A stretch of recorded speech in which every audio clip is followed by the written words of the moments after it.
Oke, teman-teman, jumpa lagi di Bincang-Bincang Bisnis kali ini. Di hari yang cerah ini kita kedatangan seorang bintang tamu ya, pengusaha yang banyak sudah mengalami jatuh bangun di bisnis dan pengusaha ini yang pengusaha dari Malang. Kali ini kita ajak untuk diskusi. Nanti bagaimana perjalanan pengusaha ini, saksikan setelah yang satu ini.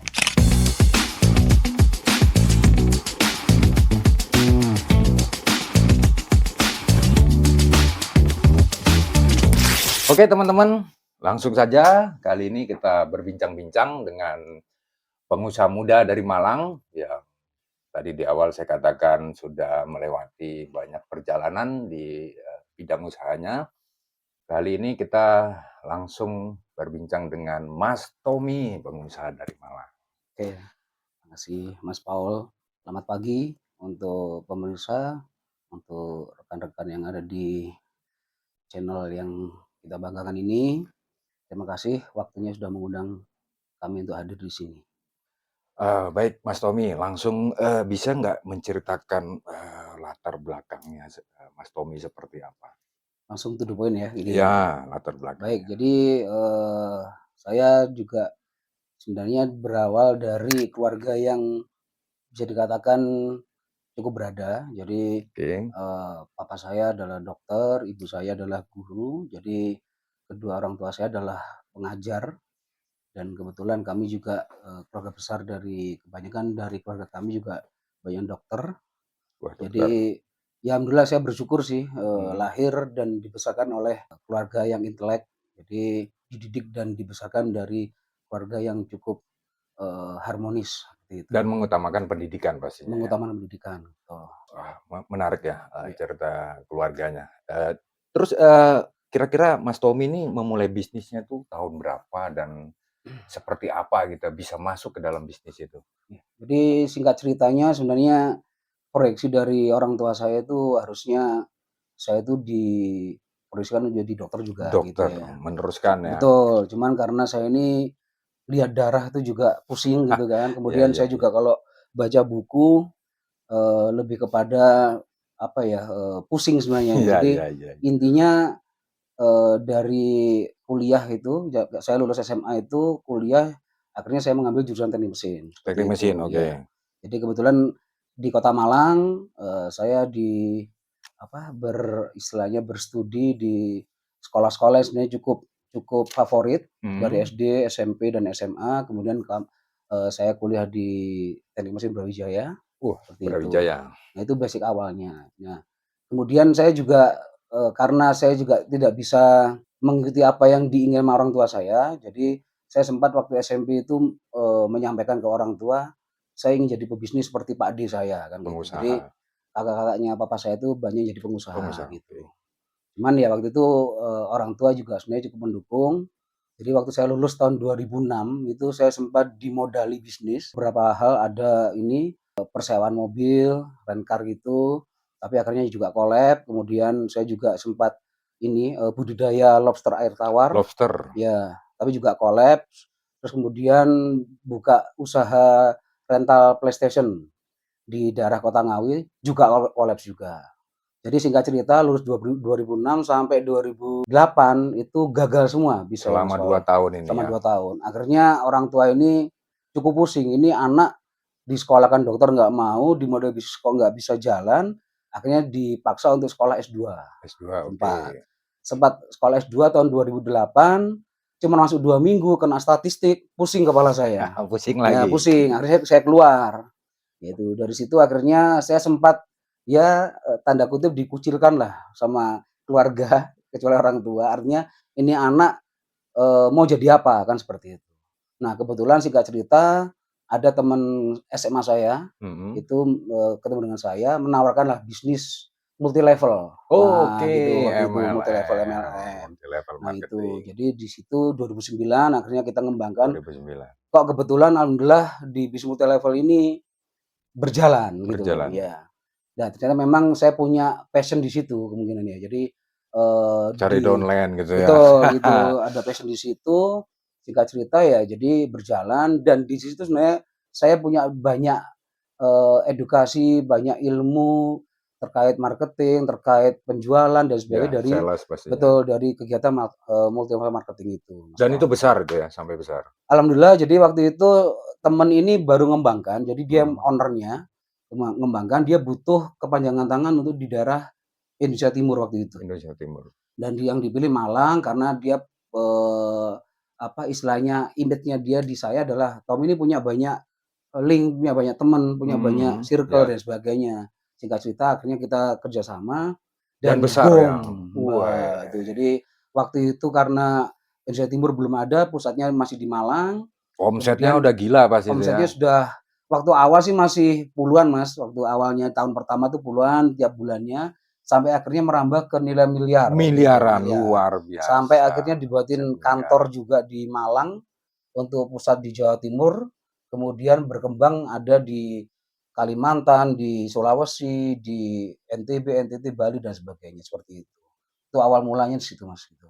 Nah, teman-teman bayangkan ya, Mas Tommy ini ngebangun ya jaringan dari bisnis, terus MLM, sampai omset miliaran ya. Betul, iya. Tapi akhirnya gimana itu cerita MLM dan bisnisnya itu? Jadi, support system-nya sebenarnya bagus, Oke, bagus, melatih untuk kita bagaimana mengembangkan sebuah, network marketing itu ya, bagus.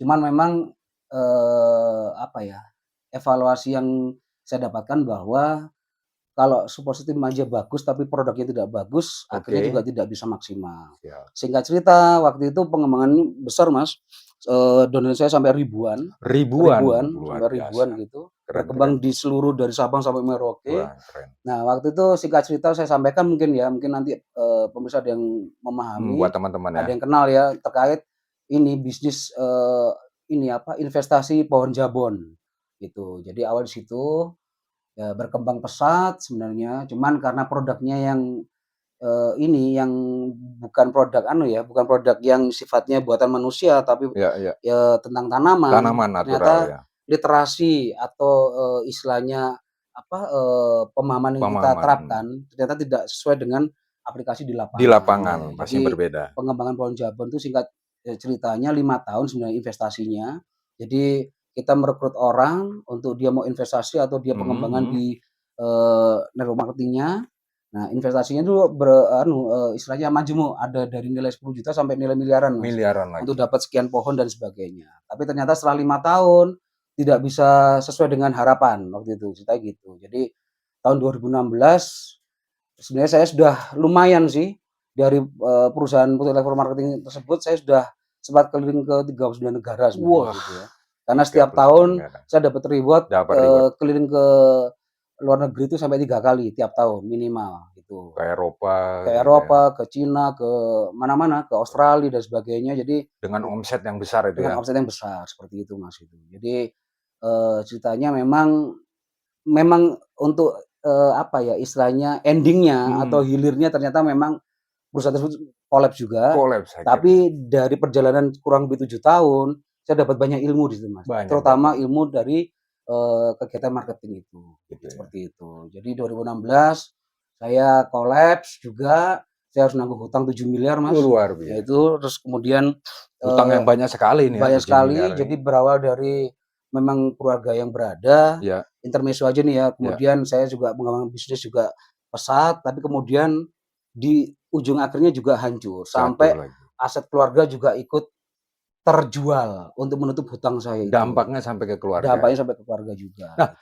tapi itu tadi ya dari, bisnis yang besar terus Mas Tommy jatuh, bisa bangkit kembali sampai sekarang ini, itu gimana itu ceritanya itu? Ya itu jadi unik, Mas Mas Paul ya, jadi uniknya gini, 2016 ini bener-bener kehidupan saya ini seperti telapak tangan dibalik gitu. Jadi Oke, sebelumnya segala sesuatu terasa gampang, terasa mudah, mhm, uang mengalir di rekening cukup banyak, hidup juga bergelimang, heeh segala hal ya. heeh, Saya oke. juga punya istri dokter dan sebagainya. Wah, Nah, singkat cerita di 2016 waktu di, ujung di bisnis yang saya sampaikan multi level tadi, itu bener-bener habis gitu ya. Jadi habis kehidupan saya, habis harta saya, habis segala hal, dan akhirnya bener-bener yang bisa melihat saya hanya ibu saya waktu itu, orang gitu ya. tua, luar Jadi, biasa ibunya. ceritanya memang pada saat saya berbicara kembali ke sebelumnya Mas ya, Ya, ya. saya waktu di akademis itu, saya sebenarnya tidak punya keahlian apapun Mas, selain saya bisa cuap-cuap aja. Saya memang dari dulu suka berbicara, saya suka Hmm. ngobrol, saya suka Presentasi betul gitu ya. presentasi, menjadi motivator, Ya, hanya untuk menyemangati orang, saya suka sekali di situ. Tapi, ya itu tadi, pada saat saya dihadapkan suatu kondisi saya, di titik apa, terbawah, titik nadir saya ya. kolaps, bahkan saya minus waktu itu. Minus, oke. Saya bingung waktu itu 2016, saya tidak punya keahlian apapun, saya sempat berpikir, saya tuh harus ke mana seperti ini. Jadi, kehidupan pribadi saya juga hancur, istilahnya finansial saya juga hancur dan sebagainya. Nah, cuman di situ saya akhirnya terbesit. Saya ketemu sama temen kuliah saya, dia waktu itu kerja di salah satu pabrik kertas, kalau saya bisa sebutkan pabrik Pakerin waktu itu, tapi dia udah resign. Dia cerita waktu itu, dia bilang bahwa, "Tom, di pabrik itu, di pabrik kertas itu kebutuhan bahan baku terkait daur ulang itu sangat besar." Oke. Nah, gitu. Jadi, itu ada peluang kalau emang kamu Hmm. mau di situ. Nah, kebetulan waktu di bisnis multi level kan kita Ya, juga pegiat go green, Mas, ya. ya, ya. Jadi, investasi di ranah Hmm. agrobisnis, Bicara lingkungan bicara pastinya. lingkungan, di situ akhirnya saya juga terbesit, "Wah, ini menarik ini," kan Hmm. gitu. Akhirnya saya riset, Mas. Di situ saya riset, Cari tahu saya dulu cari ya. tahu, saya riset ke sekitar 50 perusahaan waktu itu, yang notabene ada akses dari keluarga saya coba rumah sakit dan sebagainya, ternyata memang di situ ada clue, Mas. Artinya Oke. rata-rata setiap perusahaan itu tidak punya divisi khusus atau tidak punya, apa ya, istilahnya departemen khusus Mhm. terkait bagaimana mengelola limbah kertas ini, Oke. seperti itu. Jadi singkat cerita di situ, dari akses orang tua Heeh. itu saya mencoba merambah ke sana gitu. Jadi saya meniti, saya membabat alas untuk bagaimana saya mencoba untuk menjembatani Oke. gimana kebutuhan pabrik tadi terhadap bahan baku kertas, karena pemerintah membuat peraturan bahwa pabrik kertas ini untuk produksi barang itu tidak boleh tebang pohon.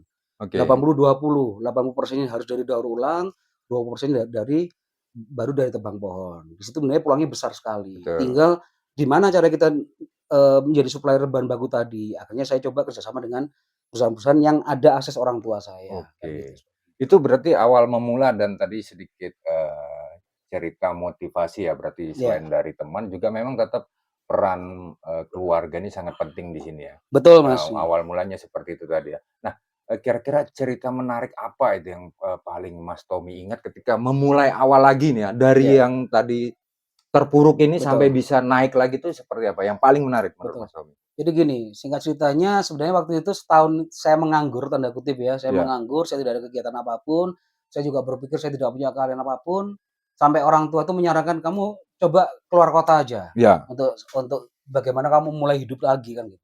Cuman saya berpikir waktu itu kan orang tua saya yang, papa saya kebetulan waktu sakit ya, jadi akhirnya Oke. meninggal juga, kemudian ibu saya sudah tua, jadi saya berpikir kalau saya harus memulai, kenapa saya nggak harus mulai dari Malang aja, di kota Oke. kelahiran saya, kan seperti itu. Kalau saya memulai di luar kota, ya benar mungkin banyak orang nggak kenal saya, Hmm. tapi saya malah merasa tertantang bagaimana saya mencoba untuk memulai di kota Malang. Memang waktu itu, dilematisnya adalah karena saya di kondisi pada saat akhir yang di bisnis sebelumnya itu saya kolaps tadi, Koles, Mas. betul. Saya banyak masalah di situ, Mas. Oke. Jadi teman-teman yang dulunya Mhm. pada bergerombol seperti Mhm. semut sama saya, pas saya tahu masalah pada menghindar Menjauh, semua. hilang, Terus saya juga betul. masalah hutang piutang, Pastinya masalah dan sebagainya. Jadi image di Kota Malang yang notabene kotanya juga tidak terlalu besar, itu sangat negatif ya? negatif sekali terhadap Tommy ini kan gitu. Tapi di situ akhirnya saya berpikir, kenapa nggak di situ saya mencoba untuk me me apa ya, meng-create lah akses dari orang tua, Mhm. kenalan relasi orang tua, Iya, saya coba untuk menjembatani yang bisnis yang bisnis kertas tadi. tadi itu, Mas. Dan di situ akhirnya alhamdulillah saya mencoba di salah satu rumah sakit yang ada di Oke. Kota Malang, Mhm. saya coba masuk. Nah, di situ ada hal yang unik, Mas. Oke, Jadi gini, seperti apa itu? waktu saya memulai awal itu kan sebenarnya saya masih belum punya badan usaha. Betul. Saya cuman masih punya konsep aja. Dan masih Nah, perorangan masih pastinya? perorangan, masih saya sendiri Iya. gitu. Saya punya konsep aja bagaimana supaya saya bisa masuk. Cuman rumah sakit yang saya temui pertama, ini papa saya itu ada di rumah kerja di rumah sakit tersebut jadi dokter, itu sudah 37 tahun. Uh, 37 lama tahun, sekali. lama sekali. Jadi saya berpikir bahwa direkturnya, manajemen dan sebagainya ada kenal baiklah dengan keluarga saya. Ya. Di situ saya mencoba masuk lewat, bantuan dari ibu saya. Karena waktu itu papa saya sudah sakit kan. Jadi dengan ibu saya, didampingi ibu saya bertemu dengan direktur waktu itu. Mmm, Saya mencoba menyampaikan mmm, konsep ini, dengan kondisi badan usaha belum ada, saya hanya mengandalkan tapi sudah punya pandangan nama. Waktu itu namanya CV Bungkus Kuaci, Mas, namanya. oke, Ya jadi hanya masih, istilahnya, di kepala saya namanya, kemudian waktu itu singkat ceritanya kita mencoba, janjian ketemu untuk, pertemuan untuk presentasi, ditentukan jadwalnya, akhirnya saya ke sana. Di sana saya berpikir, saya kalau bawa ke sana tidak membawa materi kan nggak mungkin, Mas. betul betul. Akhirnya saya mencoba membuat kop surat Oke, dengan nama CV Bungkus Kuaci, meskipun CV-nya belum ada ini. Jadi saya benar-benar buat konsep tapi belum ada, secara legalitasnya masih belum terbentuk sebenarnya di situ. masih Ya, sendiri itu ya? masih sendiri juga, tapi saya Pede aja seolah-olah ya? pede aja. Ini apa sudah ada badan Mmm, usahanya? Waktu itu singkat cerita waktu kita sudah ngobrol, waktu presentasi, ditanya sama direktur, oh saya bilang, "Sudah ada," gitu. oke, "Mana coba lihat surat penawarannya," saya mmm, tunjukkan, ada kop suratnya CV Bungkus Kuaci, mhm, ada tulisan. Nah, di draft-nya, di template-nya itu, saya juga menyadur, Mas. oke, Saya menyadur dari internet. Jadi, mhm, saya buat surat penawaran, buat istilahnya, company profile sesaat. iya, Itu menyadur dari beberapa mmm, literasi yang ada di internet. Saya coba dengan waktu yang singkat itu, saya coba saya sadur dengan ya mungkin masih tata bahasa dan sebagainya masih iya amburadul. iya Tapi iya, singkat cerita di situ, uniknya di situ, Mas. Ternyata dari hasil presentasi tersebut diterima, Mas, diterima, diterima oke, langsung. Oh, kebetulan di tempat kami ini dokumen limbah kertas yang notabene harus dimusnahkan ini benar-benar sangat melimpah dan kami tidak punya solusi terhadap mmm, ini. oke, Kita mau musnahkan juga butuh biaya besar, betul, kita mau lemparkan ke pengepul kertas juga berbahaya karena di situ ada dokumen rekam medis, dokumen rahasia iya perusahaan dan iya iya, sebagainya dokumen gitu. penting pastinya, Ya akhirnya hanya menumpuk di gudangnya rumah mmm, sakit tersebut, dan gitu. akhirnya Mas Fahmi berbisnis ya? Nah, akhirnya singkat cerita pada saat kita nyampe ke pesannya diterima, Diterima, langsung ditentukan. Baik, waktu itu dijadwalkan 2 minggu kemudian, bisa dijadwalkan untuk kegiatannya, seperti itu, Mas. Nah, waktu dijadwalkan itu, saya langsung nyambungnya ceritanya, Mas, mhm, ya. Nah, saya itu kan berpikir, waktu itu kan saya menyampaikan presentasi, kami punya mesin pemusnahannya, seperti itu. Nah, cuman waktu itu kan saya masih masih menyampaikan secara lisan, secara betul. narasi aja. Padahal faktanya saya belum punya Oh mesin. belum punya Belum waktu itu? punya, saya kaget kok tiba-tiba Iya, sama direktur sudah langsung langsung diterima diiyakan? dan langsung dijadwalkan. Oke, Nah, di situ akhirnya saya diskusi sama ibu, saya bilang, "Mah, saya ini butuh modal untuk beli mesin." "Kamu beli mesin di mana?" "Ini ada di marketplace." mhm, Waktu itu pakai Bukalapak waktu itu ya, mhm, pakai Bukalapak saya browsing, saya cari, mesin shredder yang, kapasitasnya bisa maksimal.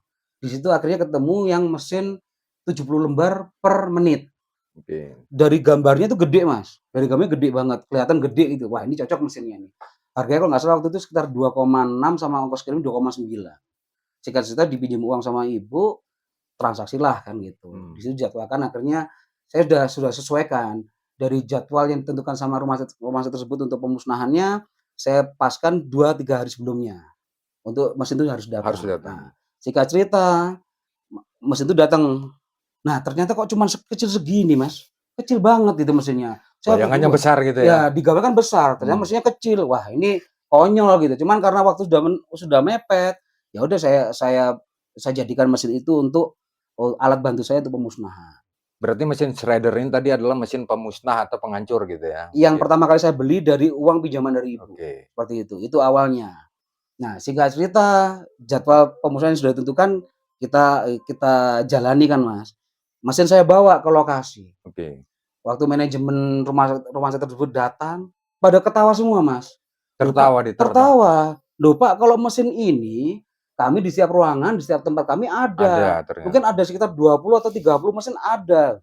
Itu bener-bener kayak tercoreng muka saya waktu itu, Mas Mas. Tommy cuma bawa satu gitu ya? Satu dan kecil, dan Kecil. mereka juga punya, kalau ini aja ada, katanya punya mesin yang besar. Nah, saya dengan beralibi, "Oh iya Dok, ini mesin kami masih di teknisi kami masih belum jadi, harusnya sesuai dengan Jawa, ternyata ada kemunduran karena ada beberapa spare part yang harus di apa, Oke, ditunggu datangnya." Singkat cerita karena waktu sudah ditentukan, akhirnya ya, tetap kita jalankan, tapi tidak pakai mesin Mas pemusnahannya. tapi pakai manual, saya pakai SDM outsourcing, disobek-sobek Mas waktu itu Mas, Manual ini? manual. Dan tahu berapa tonase yang kita Iya, musnahkan? 70 ton Mas, 70 ton. 70 ton. Akhirnya kita kerjakan dalam waktu 2,5 bulan dengan kondisi manual gini, Manual 70 manual. ton, luar Tapi biasa. saya bersyukurnya karena manajemen rumah sakit, direktur dan sebagainya itu termasuk, koleganya orang tua saya, ya mereka dengan segala kondisi yang ada ya, mereka tetap mengakomodir untuk kita Hmm. menjalankan kegiatan tersebut. Dan masih berlanjut pada akhirnya. Sampai sekarang masih berlanjut kerjasamanya Oh, gitu. iya iya Jadi iya. kisah awal uniknya di situ Mas. Jadi waktu Unik sekali. kami merintis, kemudian dengan PD-nya saya mencoba untuk berkomunikasi dengan salah satu calon klien, Mhm. dengan keterbatasan waktu itu, terkait segala hal, Iya. diterima, akhirnya pada saat pelaksanaan ada kegiatan yang konyol seperti itu, gitu. Itu seperti itu Mas pengetahuannya. 2016 itu ya? 2017 Mas waktu itu, ya 2017 2017. tepatnya. Jadi Nah, kebetulan 2016 saya collab, 2017 bulan Oktober tanggal 30 saya merintis usaha yang saya jalani sekarang ini, seperti itu Mas. pemusnahan Pemusnahan dokumen. dokumen Iya atau betul, limbah kertas gitu ya, Mas betul. Tommy? Yang dulu awalnya namanya CV Bungkus Kuaci, kemudian tahun 2021 kita migrasi menjadi PT Mas, PT PT. BK Bersama Kuaci Abadi. Mungkin nanti Keren keren pemirsa keren. bisa mengecek di Google atau Mhm, di sosmed kami, bisa dicek.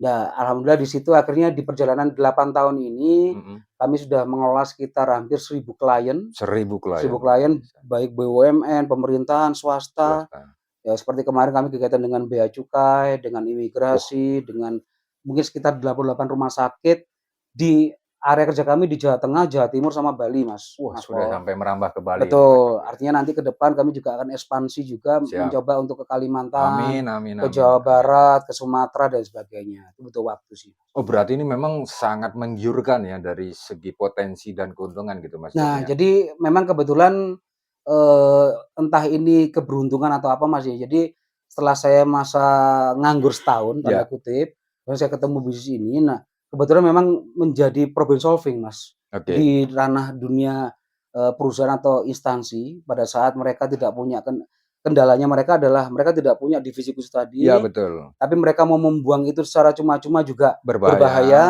mau dilaksanakan pemusnahan dengan cara misalnya dibakar dan sebagainya butuh biaya besar, akhirnya menjadi ya itu hanya hanya ngendap di gudang Gudang. masing-masing tempat perusahaan tersebut, seperti itu Mas, gitu. Ya ya ya. Jadi memang Mas Tommy melihat peluang itu dan akhirnya menghasilkan keuntungan yang besar ya? Betul, ternyata memang, berbisnis di limbah, itu memang konotasinya orang menganggap limbah itu kan kegiatan yang sifatnya apa ya, barang kotor, Ya. barang yang tidak bernilai dan sebagainya. Padahal kalau kita mau menyelami lebih dalam, terus, banyak hal-hal positif, banyak nilai yang bisa menjadikan cuan Mas, di situ Mas, gitu. Jadi alhamdulillah yang kita kerjakan ini selain portofolio tadi kita sudah mengelola sekitar 1.000 perusahaan, eee, bisa nanti bisa dicek di website kami, di sosmed kami ya, itu Mhm. ada sekitar 1.000 perusahaan lebih yang sudah kita kelola, sampai detik ini udah kita jalanin dan alhamdulillah juga kita sudah bisa punya karyawan sekitar hampir 30 karyawan, Wih, Mas, keren. gitu.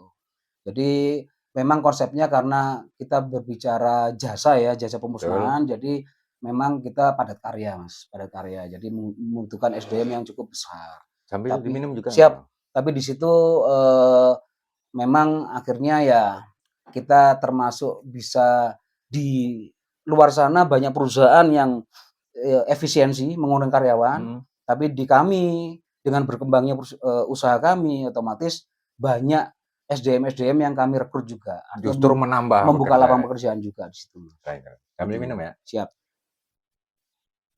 Nah, dari 2017 sampai sekarang Mas Tommy, pastinya bisnis yang dibilang tadi sudah Mas Tommy punya ribuan klien ya, dan perusahaan-perusahaan besar sampai ke pemerintahan dan swasta. Tapi kan pasti ada naik turun ya, perjalanan itu ya, sampai sekarang itu. Bisa cerita nggak ada naik turunnya atau seperti apa gitu?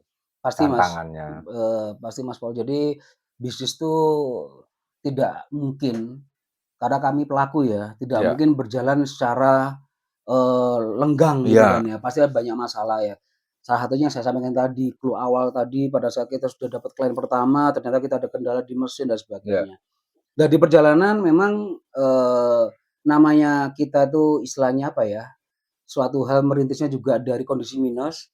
Jadi pada saat kita sudah mulai diterima di masyarakat, di banyak perusahaan yang sudah kerjasama dengan kami, kami kendalanya di masalah ini, manajemen keuangan, Mas, Oke, gitu ya. Jadi pengelolaan. memang kalau terkait limbah ini memang marginnya itu lumayan, Mas. Oke. Tapi kadang-kadang kita melupakan, terkait komparasi kebutuhan misalnya operasional, Mhm. berbanding lurus nih, Mas, ya. Jadi pada saat kita ada kegiatan yang sifatnya volume besar atau nasi Iya iya. besar, itu pasti berbanding lurus terhadap operasional yang besar. Itu Operasional, betul. kadang-kadang, tidak kita tabulasi dulu, Nah, itu yang pertama. Terus yang kedua, kita menganggap, "Oh, ada margin luar biasa," akhirnya kita mencoba ini cepat cepat berpuas diri, mmm, kita buka kantor cabang, oke. kita membeli, armada, Mmm, kita cari gudang yang lebih besar, tapi ternyata itu semua tidak berjalan secara, apa ya, yang kita harapkan, tidak sesuai dengan ekspektasi. Artinya, agenda kerja ini kan sifatnya juga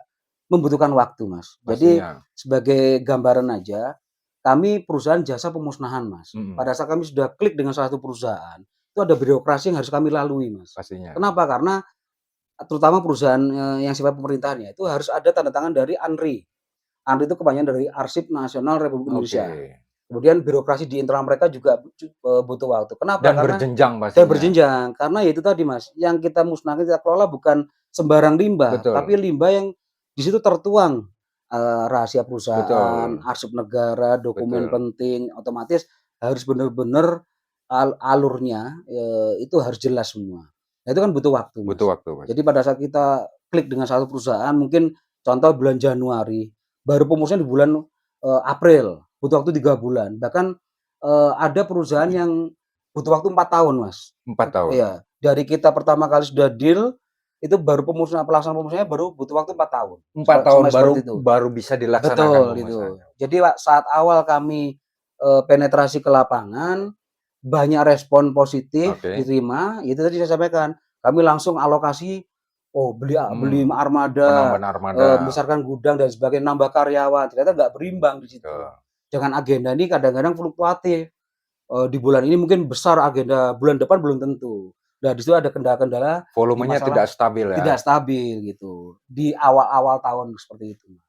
Nah, terus kemudian masalah yang kedua, yang saya sampaikan tadi, kami keburu-buru ekspansi, Mas. Kita Mmm, buka kantor cabang waktu itu ada di 5 tempat, kebetulan di kota Jogja ada cabang kita, kemudian Sidoarjo, di Ngawi, Kediri, sama Blitar. Singkat cerita, bukannya menjadi kepanjangan tangan kita, tapi menjadi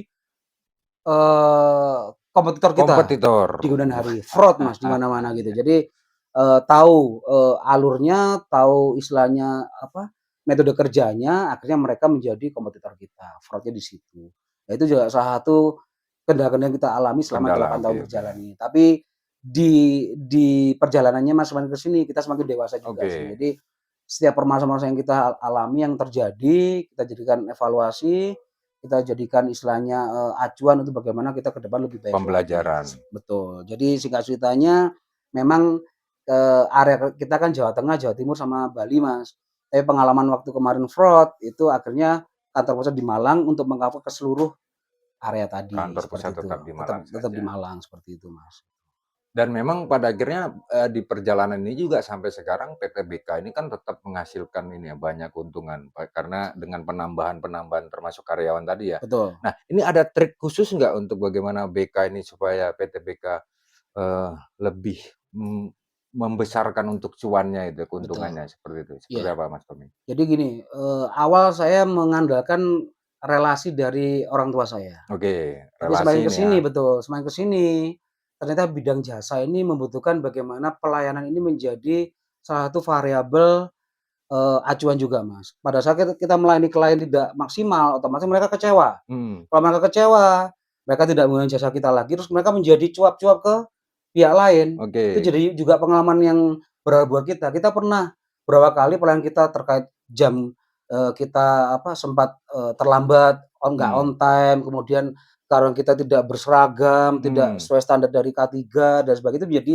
kendala-kendala yang menjadi tidak repeat order lagi. Nah, itu oke. jadi salah satu yang istilahnya, evaluasi kita di situ, Mas.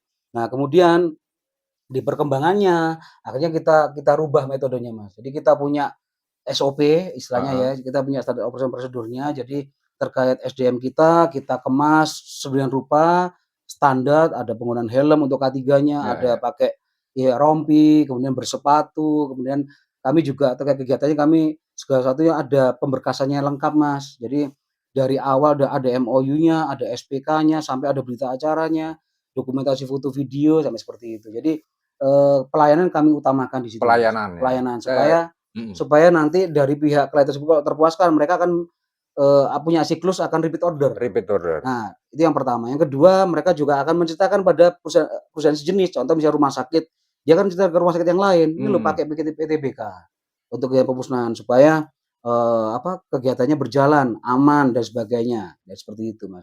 Nah, itu yang pertama. Yang kedua, kami menggunakan metode online, Mas. Online. online. Jadi, mau nggak mau meskipun meskipun bidang kami ada bidang jasa, tapi tetap karena sekarang sudah bergeser ya, Betul betul. ininya ya, istilahnya apa, cara berbisnis, mau nggak mau kita harus ngikutin dengan, tren saat ini. Iya, Jadi kami digital. menggunakan website dan, sosmed, Mas. Website Website dan dan sosmed, sosmed. oke. Website kami alhamdulillah nanti bisa dicek juga, kami pakai SEO ya, jadi pakai ada vendor yang kerjasama dengan kami, untuk bagaimana ngelola SEO kami untuk waktu diklik jasa pemusnahan dokumen, itu pasti, perusahaan kami nomor satu, Mas, di nasional. Wah, Nah itu, jadi keren. nanti bisa dicek, mau terus jasa pemusnahan dokumen di Surabaya juga nomor satu, di Malang juga nomor satu, alhamdulillah itu dari, SEO kami yang jalan. Jadi memang kebanyakan perusahaan-perusahaan itu mencari, apa ya, istilahnya kegiatan untuk jasa pemusnahan pasti akan nyari di Google, Google, itu salah Google, satunya. Kemudian yang ketiga kami pakai sosmed. sosmed, Nah, jadi kebetulan kami pakai Instagram dan TikTok itu, Mas, untuk mempromosikan media kegiatan promo. kami, betul. Dan di situ dari beberapa, aspek tadi, itu mendatangkan kegiatan tadi, kegiatan Klien-klien pemusnahan, baru ya? betul, pelayanan baru itu tadi, seperti Dan itu. itu semakin sampai sekarang mungkin bisa Mas Tom sedikit ceritakan sampai sudah berapa, volumenya, berapa besar gitu? Sekarang standarisasi kita rata-rata tiap bulan 100 sampai 150 ton, Mas, 100 untuk sampai volume atau 100. tonasinya. Kalau omset di kisaran terbaik kita tuh di angka 400 juta tiap Uh, bulan, seperti Keren itu. keren. Nah, dengan kita mengelola sekitar 30 karyawan itu tadi, seperti itu, Mas. Dan pastinya kan dari, sosmed, dari website tadi Mas Tommy, ketika Mas Tommy dengan PT BK menawarkan kerjasama itu kan tidak semua setuju gitu ya. Betul. Pastinya ada mungkin beberapa pihak yang bilang, "Ah, kami nggak perlu yang seperti itu." Itu gimana cara menyikapinya dan menyiasatinya Mas Tommy? Betul, jadi gini, kami selalu pada saat masuk, ke setiap calon klien, itu kami selalu menyampaikan bahwa kami ini pegiat go green awalnya. Oke, peduli Betul, lingkungan peduli ya. lingkungan. Kami selalu menyampaikan kalau di dunia ini ada reduce, reuse, recycle, 3R. Kalau di Mhm kami juga ada 3R juga, Mas, namanya ramah lingkungan, ramah tenaga kerja, mhm. ramah biaya, kan seperti itu. Dan kami sudah survei tadi. Nah, survei dan sudah riset, Mas, ya. Satu hasil riset kami di 2017 adalah kami, apa, mencoba bawa kertas Mhm. yang diproduksi sama pabrik, Mas, itu kan, pada digunakan menjadi limbah, Mas. Iya, Ini yang kembali ke pabrik cuman 20%, oke. yang 80%-nya itu dibakar semua, Mas. Awalnya Dibakar. seperti itu, awalnya. Jadi, itu yang menjadi permasalahan di lapangan. Kalau nggak dibakar disimpan di gudang masing-masing. Otomatis pabrik ini kan kebutuhan bahan bakunya terbatas, akhirnya mereka tebang pohon. Disitulah kita mencoba mensosialisasi itu. Oke. Mensosialisasi itu dan mengedukasi itu bahwa, "Pak, Bu, di setiap perusahaan tersebut bahwa dokumen yang sudah tidak digunakan, setelah masa tenggang sekian tahun, ada yang 3 tahun, tergantung dari peraturan Iya iya. masing-masing, internal masing-masing, Mas, ya, ada 3 tahun, ada 5 tahun, ada yang 10 tahun. Nah, kalau udah masa tunggu tadi 3 tahun tadi, siap dimusnahkan, monggo pakai jasa kami, Oke tanpa perlu keluar biaya. oke. Kenapa? Karena dengan standar ketentuan yang berlaku, itu malah mereka tidak keluar biaya, sudah kita bantu pemusnahannya, kita bersihkan gudangnya, malah kita bayar. Dari mana bayar? Ya kita beli kertasnya, Mas. Dibeli malah ya? Dibeli. Jadi ada kompensasi yang kami berikan. Siap siap. Kemudian dari mana kami dapat uang untuk membayar itu tadi? Kami kan dibayar pabrik. Iya Jadi iya. pada saat kami ngirim ke pabrik, oleh pabrik dibayar. Artinya yang selama ini mindset-nya pemusnahan dokumen mengeluarkan biaya, dengan perusahaan kami adalah mendapatkan keuntungan. Itu yang poin pertama. Terus yang kedua, bagaimana caranya pemusnahan dengan aman lingkungan, ramah Ramah lingkungan. lingkungan. Karena mindset yang terjadi di seluruh dunia bahkan, pemusnahan dokumen itu pasti ada metodenya yang pertama dibakar, Dibakar pasti dan polusi, Mas. ya Atau menghasilkan asap betul, ya. kalau nggak gitu pakai zat kimia. Wah itu yang lebih Nah, berbahaya. atau kalau gitu pakai air atau ditanam. Mmm, Nah, Dari 4 hal ini tidak kami lakukan, Mas. Kami melakukan dengan metode kami sendiri, yaitu pakai mesin, yang saya sampaikan tadi. Ya, mesin Kalau pakai pencaca. mesin tadi tidak polusi. Betul, Nah, terus kemudian hasil pencacahan tadi, Mas, sudah tidak terbaca, kami pastikan aman. aman, Nah, aman ya, jadi aman, tidak terbaca lagi, kemudian kami kirim ke pabrik tadi. langsung. Betul, artinya kalau metode bisa dibakar, dia kan jadi abu, tidak bernilai guna. Kalau dengan kami masih bernilai guna. Artinya, ramah biaya tadi di situ, Mas, poinnya. Ramah lingkungan juga dapat, ada tidak polusi dan, tidak menjadi abu tapi bisa didaur ulang lagi, kemudian ada nilai gunanya, Mas, Ya, seperti siap. itu. Nah, itu yang kita terapkan. Kemudian yang terakhir ramah tenaga kerja. Ramah tenaga kerja artinya kegiatan pengolahan dokumen ini atau pengolahan limbah kertas ini pasti membutuhkan SDM yang besar, Mas. Dan itu Padat karya ini ya. menjadi kendala di setiap instansi. Perusahaan-perusahaan sekarang apalagi di masa sekarang ini kan banyak efisiensi ya. Ya, Bahkan satu orang harus merangkap sekian job mmm, desk, otomatis apalagi kegiatan pemusnahan atau pengolahan limbah ini pasti tidak ada SDM-nya. Nah, cukup menggunakan jasa kita, kita menjadi vendornya, terima beres. mmm, Dari pihak lain tinggal monitoring, tinggal mengawal, kami mengerjakan hulu sampai hilir, hilir tinggal terima beresnya seperti itu. malah dapat duit ya. Malah dapat Ya, duit ya, dan legalitasnya jelas kami, pemberkas juga semuanya standar dari ANRI juga ada dan bahkan kami juga memberikan sertifikat, seperti itu. sertifikat. Sertifikat terkait pemusnahan dokumen itu, seperti itu, Mas. Oke Mas, oh menarik. Nah, Betul. kalau dari omset yang begitu besar, klien yang begitu banyak, kira-kira untuk, Mas Tommy sendiri untuk mengelola, manajemen keuangannya seperti tadi yang diceritakan bahwa di awal sudah pernah omset, miliaran juga, ini sampai puluhan miliar lagi. Kira-kira Mas Tommy bisa nggak, ngelola sendiri atau memakai mungkin bantuan tim lain atau seperti apa? Kebetulan memang kalau di perusahaan kami saat ini, kami sudah ada strukturnya, Mas, ya. Jadi Mhm, struktur kami sudah jelas, ada HRD ada finance ada, dan sebagainya. Cuman khusus untuk bagaimana kami memanajemen finansial ini, kami menggunakan konsultan juga, Mas. Jadi pernah pakai konsultan ya? sampai sekarang, Mas, kami pakai Oh konsultan, termasuk nanti pengurusan pajak kami. oh gitu ya? Karena bagaimanapun juga kegiatan kami ini, klien kami banyak sekali pemerintahan, BUMN, perusahaan swasta Iya, besar-besar, itu pasti, kegiatan pajaknya pasti pasti disorot, Mas, kan gitu. pasti. Jadi kami taat pajak, kemudian pengalaman kami kemarin finansial kami berantakan Oh, dengan pernah betul berantakan ya, ya? kemudian dengan berjalan bisnis yang semakin bertumbuh ini, kami mau nggak mau menggunakan, kerjasama dengan vendor untuk konsultan finansial itu, Oh, untuk pernah pakai merapikan konsultan betul, itu? sampai sekarang itu kami gunakan, Mas, supaya, lebih tertata, lebih terukur dan terarah terkait kegiatan kami, seperti itu, terkait Satu finansial konsultan kami. atau seperti apa itu? Kan, dengan perjalanan yang panjang itu? Ya, tetap satu konsultan aja, Mas, itu. Mmm, Jadi kebetulan kami punya rekanan yang memang dia punya kompetensi di bidang mmm. finance itu, ya kami kerjasama dengan, rekanan kami itu, seperti itu. Sebelumnya pernah juga atau dulu-dulu nggak pernah? Belum Belum pernah, pernah? iya baru yang setelah kami berantakan kemarin finansial itu, Oh, Mas, pernah itu. berantakan ya? Itu Iya, sudah belum pakai konsultan juga, masih berantakan atau seperti apa? belum pakai Oh, konsultan belum waktu itu, pakai iya ya, betul. Itu, Mas. masih sendirian ini Iya ya? Ya betul, ya ya. betul. Oke, menarik sekali ya ceritanya, Ini mungkin kayak anu, Mas, ya, lompat-lompat ya, tapi nggak apa-apa ya, yang penting nanti ah, pemirsa bisa ya mengambil poin-poin ya dari yang kami ya, sampaikan ya. Tapi intinya saya mengikuti dari pertanyaan dari Mas Paul aja mhm. kan seperti itu. Nah, kalau setelah memakai konsultan ya, dengan bisnis yang semakin berkembang itu, kira-kira Mas Tommy bisa cerita nggak ke teman-teman, eee, apa perkembangan paling signifikannya setelah menggandeng konsultan itu tadi?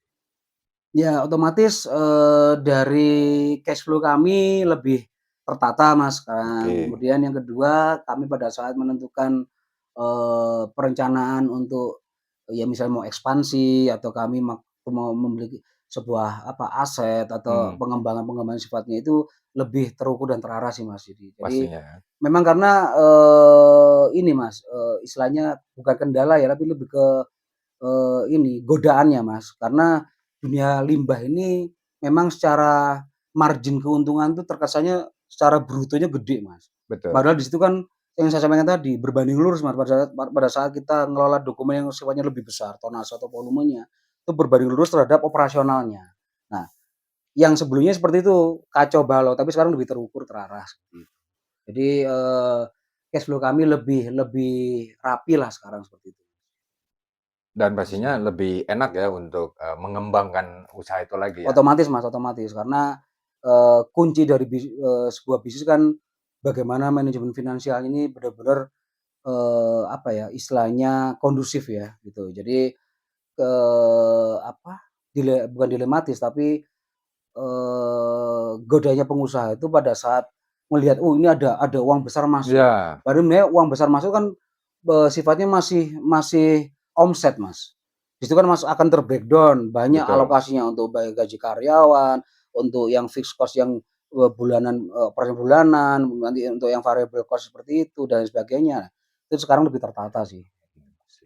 Tapi, tantangan terbesar dalam menjalani bisnis sekarang ini menurut Mas Tommy apa? Ya kita, memang secara portofolio kita sudah, mengelola sekitar 1.000 klien lebih, Mas, ya.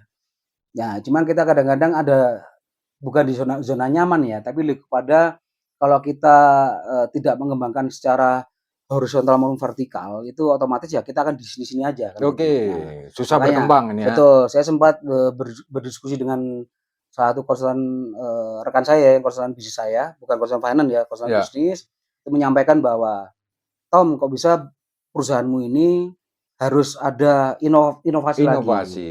Nah, salah satunya ya kami sekarang mengembangkan di ranah ahli media, Mas. Jadi Oke, selain pemusnahan dokumen, kami juga melayani jasa ahli media. alih media, Bukan ahli ya, tapi alih. alih Jadi, media, dokumen ini, Mas, sebelum dimusnahkan tuh mhm, harus diarsipkan dulu. diarsipkan Dari ke hard digital. file betul, dari hard file menjadi soft file. Oke, super. Nah, kebetulan di perusahaan-perusahaan yang menjadi klien kami ini juga jadi permasalahan, Mas. Mereka juga tidak ada divisi khusus untuk seperti itu. Akhirnya, pemusnahan dokumen ini pasti akan menunggu waktu sebelum dokumen tersebut dialih mediakan. Ya, Nah, supaya agenda pemusnahan ini bisa cepat, terrealisasi, maka kami juga merambah ke ranah itu. Kemudian sudah ada beberapa perusahaan yang menggunakan jasa kami untuk alih media tadi. Jadi dokumen tadi sebelum dimusnahkan dialih mediakan dulu, dari hard file menjadi soft file, kemudian setelah diarsipkan baru kita musnahkan. dimusnahkan, Betul, itu berarti salah satu menambah lagi jasanya betul, ya? itu pengembangan dari kegiatan kami. Terus yang, Oke, selanjutnya kami juga ada rencana dalam waktu dekat ini, kami pengembangan untuk membuka, cabang, cabang, tapi yang tetap nanti, terpusat dari Kota Malang, Mas. Karena oke. permintaan di daerah Jawa Tengah ini sangat tinggi. Kalau kita mengandalkan dari kegiatan dari Kota Malang, ini pasti operasinya tinggi sekali. Operasional tinggi, Jadi betul. kami paling enggak akan menduplikasikan kegiatan kami di Malang ini di, Jawa Tengah kebetulan di Kota Solo, Mas, nanti, Kota Mas. Solo. Mungkin 1, 2 bulan ke depan ini kami akan merambah ke sana. Wah, Kemudian menarik menarik. untuk kegiatan yang sifatnya, vertikal, kami memang mau merambah ke ranah manufacturing. Manufaktur Jadi ya? selama ini, apa ya, tagline kami masih mengelola, belum belum mengolah. Jadi kami menjembatani dari perusahaan atau instansi tadi, terkait ngelola limbah tadi, kemudian kami musnahkan, kami cacah tadi, jadi rajang kertas tadi kami kirim ke pabrik. Nah, ke depannya kami ada planning, untuk istilahnya kuartal keempat lah ya, nanti akhir tahun lah kurang lebih, itu insya Allah mudah-mudahan diberi kelancaran itu akan Amin. merambah ke ranah manufacturing. Jadi kami menjadi pabriknya nanti, Mas, Woi, itu. Jadi nanti kami keren. mengolah, kami menjadikan produk terbarukan lagi, seperti itu, Wah, Mas. Arahnya ke iya sana sih, iya iya gitu. iya, mantap sekali ya. Berarti ini semakin berkembang. Nah, ini sama seperti di luaran sana Mas Tommy ya, mungkin Mas Tommy bisa sedikit berbagi ya. Ketika, PTBK ini juga semakin besar, pastinya akan menambah perluasan usaha, juga menambah perluasan bisnis. Apa kira-kira bagaimana nih, ada masalah nggak dengan penambahan modal atau seperti apa itu? Ya, saya bukan tipikal orang kan banyak, Mas, ya, pemahaman ya, mindset kalau, bisnis harus ada modal dulu. Saya Iya, bukan masuk ke kelompok itu sebenarnya, oke. ya. Tapi memang saya tidak munafik bahwa namanya pengembangan bisnis pasti akan melibatkan, kebutuhan dana. Nah, kebetulan kami juga ada, istilahnya apa ya, rekanan, Mhm, forum-forum istilahnya investor yang juga kami gandeng oke. untuk kegiatan pengembangan kami, karena memang, kami sebenarnya, ingin pengembangan permodalan ini, sistemnya bagi hasil, bukan dengan perbankan, tapi dengan, rekan-rekan investor ini, gitu. Jadi mau nggak mau memang kalau untuk ekspansi atau pengembangan itu pasti Iya, membutuhkan betul. permodalan gitu, dan itu sudah kami apa, kami tabulasikan, Mas, sudah kami rancang, ya mudah-mudahan, tidak ada aral melintang yang menghambat untuk kegiatan itu tadi. Sesuai dengan keinginan PTBK dan Mas Tommy ya untuk Betul, pengembangan ya lebih besar betul, lagi. ya. Tapi sifatnya ini bertahap, Mas. Jadi kami juga tidak, kami sesuaikan dengan kebutuhan kami sih. Artinya pada saat kami mengembangkan kantor cabang itu, tabulasi seperti apa, modalnya untuk apa aja, mungkin beli mesin, mungkin, persiapan gudang, armada, dan lain sebagainya, kan seperti itu, Mas. Tapi kalau untuk manufaktur otomatis juga kami membutuhkan yang sifatnya alat berat untuk mengolah dan sebagainya, seperti itu sih. Nah, itu dengan semakin masifnya ya, dengan semakin besarnya Mas Tommy dengan PT BK dan semakin luasnya jaringan, kira-kira pernah nggak, ada masalah gitu yang Mas Tommy ingat dan ini insight baru mungkin ya untuk berbagi dengan teman-teman yang memulai juga bisnisnya gitu ya. Masalah-masalah apa nih yang sering dihadapi ketika seiring dengan berkembangnya bisnisnya Mas Tommy ini? Ya yang jelas,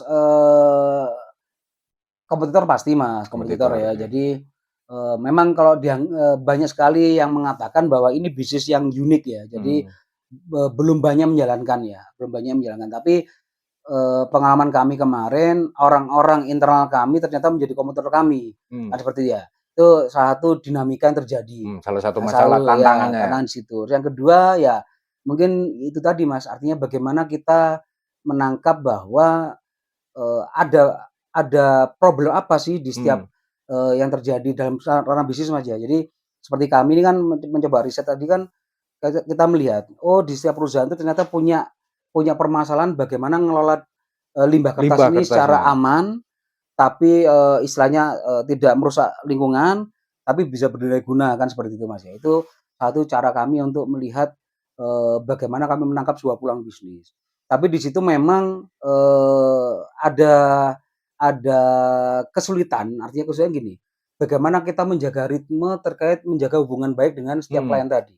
Karena bidang jasa ini sangat sangat rentan, Mas, terhadap rentan betul, ya kan rawan kan sekali, pelayanan ini kan ya, betul, pelayanan. Jadi ada satu hal aja, contoh kita tidak on time aja, mmm, itu sudah dicerewetin, Mas. iya iya, Dan itu bisa jadi kalau misalnya, salah satu penentu kebijakan dari setiap perusahaan tadi itu ternyata menganggap itu menjadi permasalahan atau suatu pelayanan yang kurang baik buat mereka dan mereka meng-cut kegiatan kerja sama kami, ya otomatis ya kita nggak bisa bicara banyak di situ kan gitu. Itu dan satu itu masalah. pernah nggak, kan berhubungan dengan, apa ya, pemerintahan, kantor swasta yang besar-besar ini, pernah nggak sampai misalnya, berbuntut ke masalah yang jauh lebih serius atau lebih Nah, rumit?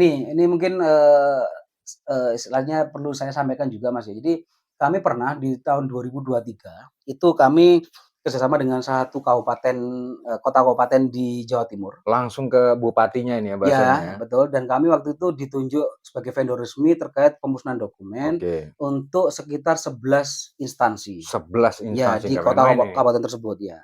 Nah, ternyata di situ memang ada misinformasi antara admin kami dengan pihak PIC dari pihak, perwakilan dari Mmm, 11 instansi tadi itu terkait, pemberkasan, Mas. Jadi oke. waktu itu kami cita-cita dianggap kami itu menggelapkan dokumen negara Ini waktu itu. berbahaya sekali Betul, ini. dan kami sempat dilaporkan, Mas, disomasi waktu itu. Waduh, Mereka pakai lawyer, kami disomasi, tapi kami juga karena kami merasa dan kami menjalankan sesuai dengan standar yang sudah diatur di oke, ANRI itu ya. Jadi kami juga tidak menyalahi aturan, ya, artinya kami balas somasi tersebut. Nah, tapi di situ memang akhirnya kami mengambil hikmah, Mas, bahwa kegiatan seperti kami ini bukan sekedar hanya sifatnya apa ya, kerjasama antara B2B tadi ya, ya, tapi teknisnya itu yang perlu harus dicermati lebih dalam.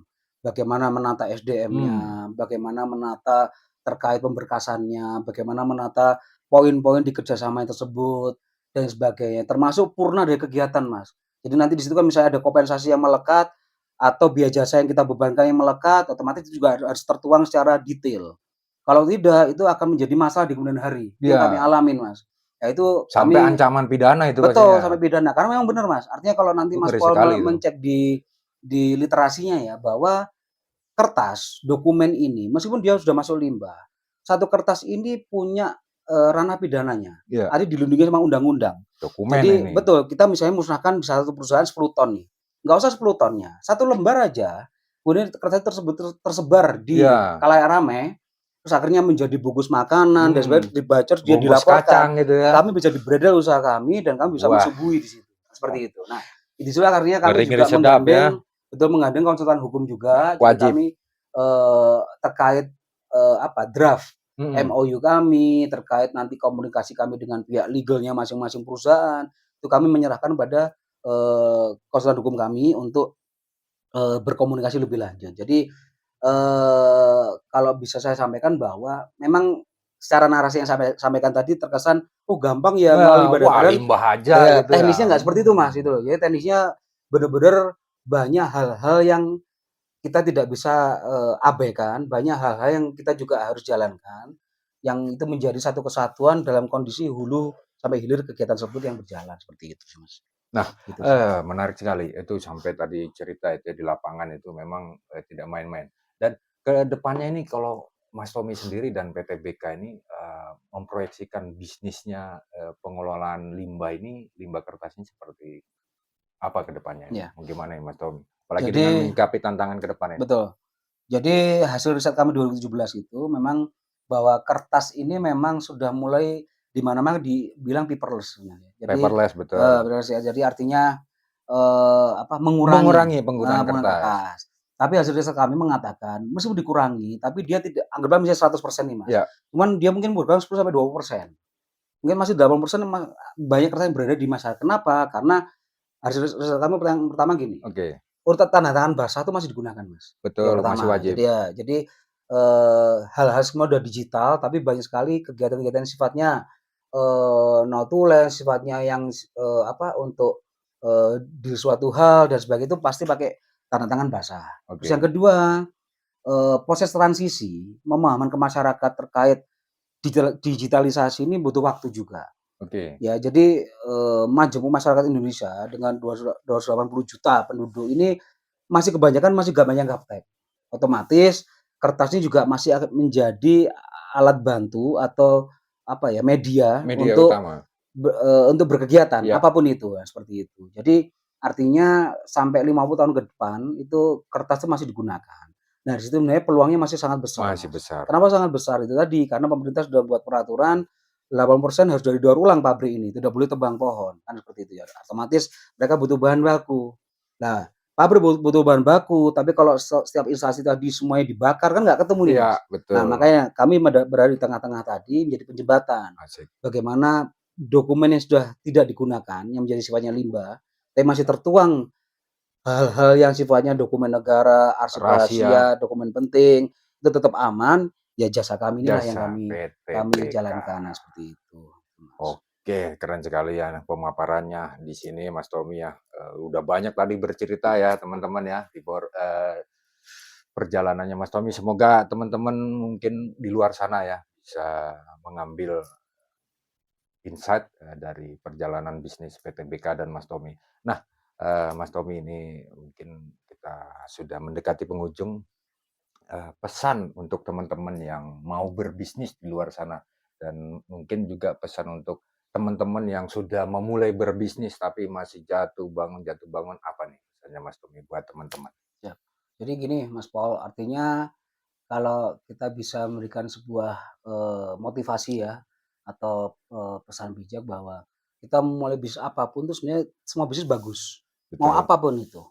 Sebagai contoh saya boleh cerita sedikit Mas ya. Jadi Ya, saya di kondisi waktu dulu menjelang akhir saya waktu mau, kolaps di bisnis saya yang sebelumnya yang di multi ya, level itu, saya pernah ngobrol dengan salah satu teman saya Mas. Jadi dia cerita juga pernah punya teman yang kurang lebih hampir mirip dengan saya, seperti itu, kisahnya. Jadi pernah sukses, habis itu jatuh, jatuh. habis ya. Kemudian dia tuh memulai bisnis cilok, Mas, seperti itu. Cilok saja Cilok ya ya, awal mulanya. cilok awalnya di daerah Jabodetabek sana, Mas, gitu. Sebelumnya dia punya bisnis hotel dan sebagainya. Dari Hancur hotel habis, nih ya. betul, habis semua, sampai dia juga, akhirnya divorce juga, cerai juga dan Wah, sebagainya. Kemudian dia memulai dari bisnis cilok. Singkat ceritanya, dia punya banyak ini Mas, cilok apa Mas namanya kalau, rombong gerobak, ya, gerobaknya. gerobak Berawal dari satu jadi sekian banyak sampai dia punya 500 gerobak. Dan satu gerobaknya tadi, dia bisa ngomset 3 sampai 5 juta satu dari gerobak. satu gerobak Iya, sampai sampai punya 500 gerobak 500 lebih. gerobak. Luar Tinggal biasa. dikalikan aja. Artinya pesan bijak saya bahwa bisnis yang mungkin dianggap orang remeh, Remeh, tapi kalau betul. kita mau jalankan secara benar, kemudian di situ berlaku faktor kali juga, ya kan berkembang pesat, apapun Betul. bisnisnya. Artinya, ya mungkin saya bisa mengatakan bahwa, kita tuh menjalani bisnis harus persisten Mas, bukan hanya konsisten tapi persisten. Kita mau berdarah-darah, kita mau jatuh bangun, kita mau susah payah seperti apa. Karena tidak ada suatu hal yang, apa ya, istilahnya jalurnya itu, eee, lenggang gini, Mas. Nah, bisnis pasti jatuh bangun. Lah, gimana saat kita pada saat lagi bagus-bagusnya ya kita, bisa melihat bahwa masih banyak kegiatan yang sifatnya bisa berkembang pesat. Tapi waktu kita, di kurva yang menurun, ya kita tidak sampai kehilangan fokus, kan seperti itu, betul. Mas. Jadi kalau, pesan saya kemudian adalah bisnis yang baik adalah yang bertahan di saat apapun. Jangan pas kita bisnis A, kemudian terusan kurva Hmm, menurun, kita ganti bisnis ganti lagi B, lagi. mau dari awal lagi, Hmm, gitu. Jadi waktu saya menjelaskan PTBK ini berdiri 2017, sekarang 2025 2025, berarti kurang lebih sudah hampir 8 tahun, Mas, 8 ya. tahun. Nanti Oktober 8 tahun. Di situ memang jatuh bangun, Mas, itu. Jatuh bangun pasti. Tapi pesan bijaknya adalah di saat apapun yang terjadi, saya tetap fokus terhadap, sebagai perusahaan yang, punya image pemusnahan dokumen. Jadi saat orang mencari Hmm, perusahaan itu ya pasti akan keluar perusahaan kita. Jadi saya nggak pernah berganti-ganti fokus di hmm, situ, seperti itu sih. harus tahan banting gitu Harus ya, tahan banting dan nggak kekeh ya. pernah gonta-ganti fokus, yang penting seperti Siap, seperti itu. Yang sering saya temui kan itu, Mas. ya. Artinya banyak sekali rekan-rekan saya yang, baru mulai Hmm, terus terkesan tidak berjalan, dia ganti ganti lagi. lagi. Nah, seperti itu sih. Mulai dari nol lagi. Mulai dari nol lagi, seperti itu sih. Dan PTBK sudah konsisten dan persisten selama 8 tahun ya. Alhamdulillah, dan memang tantangan kami masih panjang, Mas, ya. Jadi Betul, ke depan kami untuk membesarkan, PTBK ini juga banyak banyak variabel yang juga kami perlu, apa ya, rapikan, optimalkan. Ya jadi intinya bisnis apapun pasti akan bisa besar. Kan banyak, istilahnya, apa ya, motivasi bisnis dari betul. kisah dunia ya, yang KFC, yang, brand Honda itu atau hal yang lain. Ya artinya pasti kita untuk menjadi ke titik yang terbaik di hidup kita pasti melalui sebuah proses yang tidak, mudah, Tidak ya itu. mudah. Cuman tinggal bagaimana kita konsisten, ditambah persisten, dan akhirnya ya kita pasti akan ketemu di, ekspektasi yang kita inginkan. Keren sekali, menarik sekali. Terima kasih Mas Tommy sudah banyak sekali berbagi nih ya, Sama-sama, memberi insight dan pemahaman baru kepada teman-teman, kepada saya juga. Semoga teman-teman di rumah ya, teman-teman dimanapun itu bisa menyikapi dan mengambil hikmah dari apa yang disampaikan Mas Tommy tadi. Sekali lagi terima kasih banyak Mas Tommy sama-sama, kehadirannya Mas, berbagi sini. Semoga kita bisa berjumpa di lain waktu dan siap. kepada teman-teman Loh Jinawi jangan lupa kita juga akan masih melanjutkan bincang di berikutnya dengan tamu-tamu lainnya pastinya. Terima kasih banyak sudah menyimak. Selamat berusaha, selamat berkarya, tetap semangat. Assalamualaikum warahmatullahi wabarakatuh. Waalaikumsalam warahmatullahi